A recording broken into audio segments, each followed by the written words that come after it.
Hey there, Keepers of Chaos. Russ Hamilton here. Anyway, posted a quick little question the other day about some of the potential myths that we see in corrections and wanted to address those. So anyway, we got quite a long list of them, and I'm just going to kind of go on a rant, maybe an epic rant, about everything that you guys contributed and talk about some of the things that I see and, talk about some of the angles maybe I haven't thought of yet because you guys, kind of opened my eyes a little bit. So anyway, let me grab what I'm looking for here. And basically I said, looking to destroy, potentially on a show, which is this, right? Correctional myths, correctional cliches, stereotypes, in the box thinking, give me some ideas. So started off with Jim Carpenter saying that as soon as a person is put in jail or prison, they are forgotten about by staff. They are locked away in some small room and never interacted with. Well, he's right. There's some people that think that this is the way we operate, and that's not it. Whether it's a jail, whether it's a prison, there's lots of interactions that happen. We got to get that person classified. We got to get that person, to their proper housing. Maybe not as much in jail, but more in prison. There's a lot of different opportunities and programs and things for them to better themselves. And so, some of it's up to the individual. Some of it's mandated by their sentence. Some of it's mandated by the prison or jail that they're in. So if you're one of those people that aren't familiar with corrections and are out there thinking this, well, it's absolutely not true. Let's get on. I got Peter Gerke here. And he says, just essentially that same thing, that there is no help or programs for inmate and that corrections doesn't do anything to help them for reintegration. And yeah, there's classes and all kinds of things, including gate money and all sorts of programs and resources that are dedicated toward helping these guys out. It's a matter of whether they want to or not and availing themselves of that process. R.C. Lane here says, the myth that rehabilitation works, the ruse of recidivism foisted upon taxpayers by calculating narcissists who can bear the shame of failure, the harm done to the agencies by legacy families, the convicts never come out of the cell, and so forth. Well, dealt with part of that. So let's deal with what he says is the rehabilitation myth. And to an extent, that can be very true, right? The lower the level and likelihood of recidivism, the worse we can make it for them by actually providing, rehabilitation services for them. However, on the opposite end of that, those that are in the more moderate and more high risk, likely to reoffend, some things can actually help those people. I'm not saying that it's easy. I've dealt with the rehabilitation aspect a lot after I served my nearly 27 years in California Department of Corrections when I moved to a facility that was strictly juveniles. Rehabilitating the juveniles actually gave me a little bit of hope in my heart. Not all of them were salvageable. I wouldn't even say that most of them were salvageable, but some of them we were able to impact in a meaningful manner and change, the arc of their particular life. So saying that there's absolutely no benefit, I don't think I can quite go along with that. But I do think that just the idea that always throwing more money at it is going to be effective isn't realistic either. So if we're going to have some programs, we need to have some targeted things and some things that are proven to work. That whole evidence-based practices thing. I don't think that we're ready to go the route where we just, throw in the towel and say, hey, no services whatsoever. I don't think that the public would want that. I don't think that the public would vote for that, even if it were the best course. And I'm not saying that it is, but I do think that we need to keep on a track where we're only putting resources behind things that really, truly work. That's one thing that I've been involved with for several years now. I have seen some changes in some people, and I've also seen probably a larger percentage of people that it didn't help. But maybe it didn't just help at that point or help quite yet. So I think it's a hard thing to say. I think it's a hard thing to know. I think it's difficult to carve out these programs like that. But it certainly is worth thinking that what if we did decide that we weren't going to do anything? How would that be?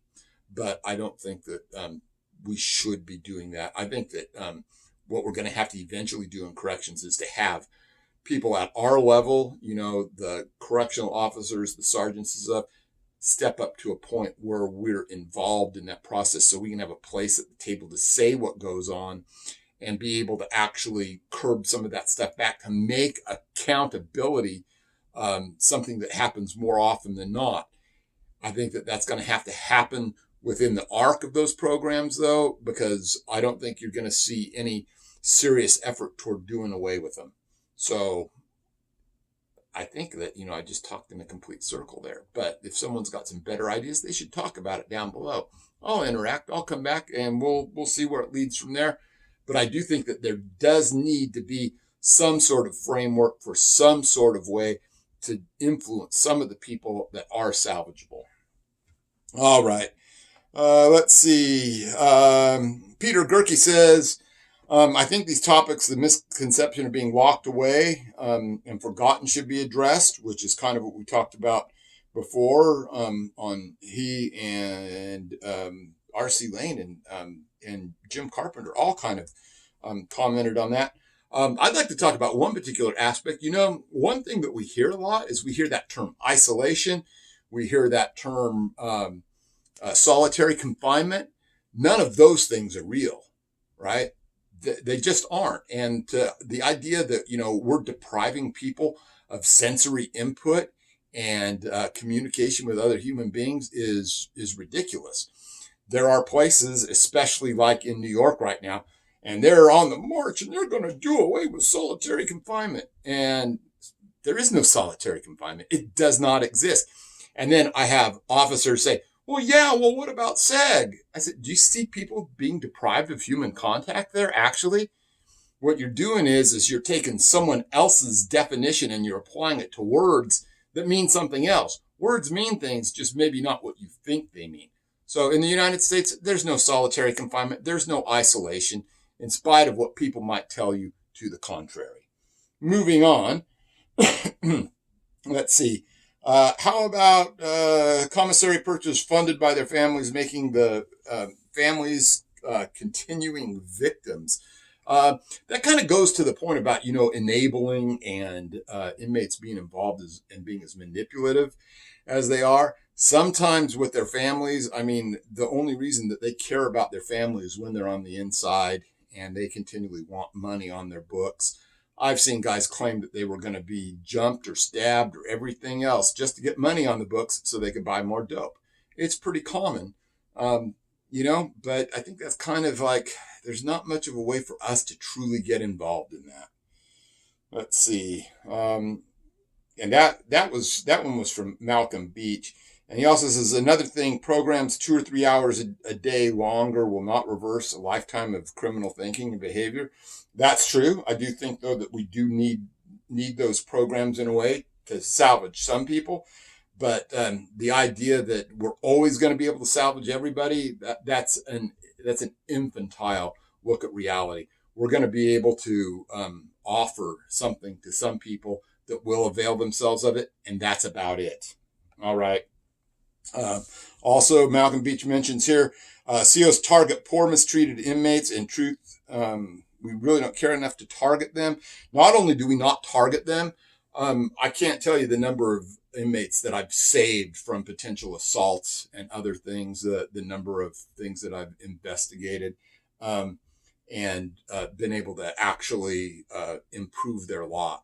So, day in and day out, our interactions with inmates, and they may or may not tell you this, are primarily beneficial to them, right? We actually stop violence from happening. We also are able to point them toward the programs that they're supposed to be involved in. We are the ones that help sign them up for medical. We're the ones that carry them on the stretcher when they fall out there on the yard. So we're a benefit to them, but they'll almost never admit it. They have a very jaundiced view of the way things work, in my opinion, and apparently here the opinion of others. Here's another one by the same one. My parole officer violated me and sent me back to prison. And yeah, of course, once again, it never had anything to do with this inmate's or this parolee or probationer's actions, right? Well, we all know that that's not true. The fact of the matter is that many of them violate those conditions, those terms and conditions from the outset, and not much is happening, especially in this day and age with COVID and everything else. Things are being let slide to a large degree, and the level of accountability has come significantly down. And that's one of the reasons why we see crime spiking in so many places. Let's see. Teresa Highland mentions correctional health care. We work hard for our population. Diabetics get insulin.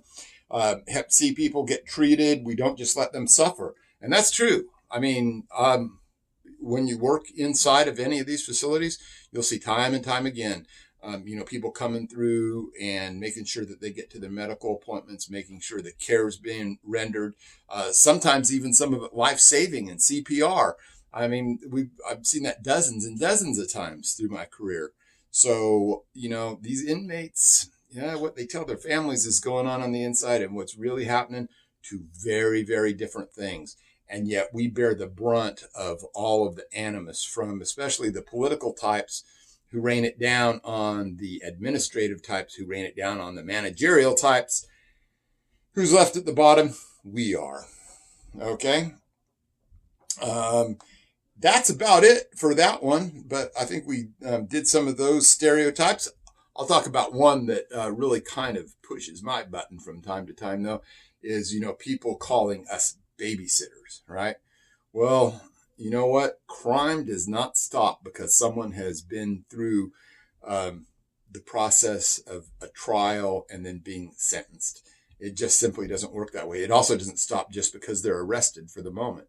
The correctional officers across the United States, we deal in cities that are entirely peopled by criminals, criminal mindsets, criminal thinking, and all sorts of criminogenic needs. Everything from dependence on substances to, bad influences of all of the people that they hang out with and all of the other things that go along with those criminogenic needs. So when we're involved in being around those people, crime happens at an exponentially higher rate than it does in any given city. So, don't underestimate what we do if you're not familiar with it and you're watching this from the outside. Now, this is probably just one of those things where most of the people that are going to be watching this are going to be correctional officers. So maybe there isn't that aspect of it. But the thing I want to tell all of you that are my brothers and sisters in this is